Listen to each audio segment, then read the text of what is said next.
सातबाराच्या बातमीपत्रात आपलं पुन्हा स्वागत। इचलकरंजीतील व्यंकोबा मैदानात पैलवान नियमित सराव करतात। त्यांना स्वच्छ, शुद्ध आणि सुरक्षित पिण्याचं पाणी उपलब्ध व्हावं या उद्देशानं इनरव्हील क्लबनं व्यंकोबा मैदानासाठी शुद्ध जल प्रकल्प संच भेट दिला। या सामाजिक उपक्रमाचं उद्घाटन पोलीस उपाधीक्षक विक्रांत गायकवाड यांच्या हस्ते झालं। इचलकरंजीतील व्यंकोबा मैदानात अनेक पैलवान कठोर मेहनत करतात। त्यांच्या आरोग्याचा विचार करून स्वच्छ आणि शुद्ध पिण्याच्या पाण्याची सुविधा उपलब्ध करून देण्याचा निर्णय इनरव्हील क्लबनं घेतलाय। त्यानुसार शुद्ध जल प्रकल्प संच भेट दिला। त्याचं उद्घाटन पोलीस उपाधीक्षक विक्रांत गायकवाड यांच्या हस्ते करण्यात आलं।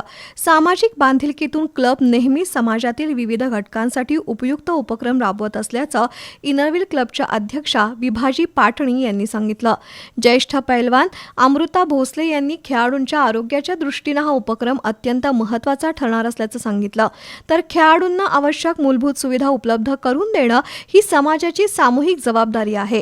अशा उपक्रमांमुळे खेळाडूंना अधिक चांगल्या वातावरणात सराव करता येईल असं नमूद करत उपअधीक्षक गायकवाड यांनी समाजातील विविध संस्था पुढे येऊन अशा प्रकारचे उपक्रम राबवत असल्याबाबत समाधान व्यक्त केलं। कार्यक्रमाला सुनील पाटणी, हरियाणाचे पैलवान अमित कुमार, कुस्ती प्रशिक्षक सूरज मगदूम, सतीश सूर्यवंशी, अमोल पाटील, सत्यम बोत्रे यांच्यासह व्यंकोबा मैदानातील पैलवान, इनरव्हील क्लबचे पदाधिकारी, सदस्य उपस्थित होते।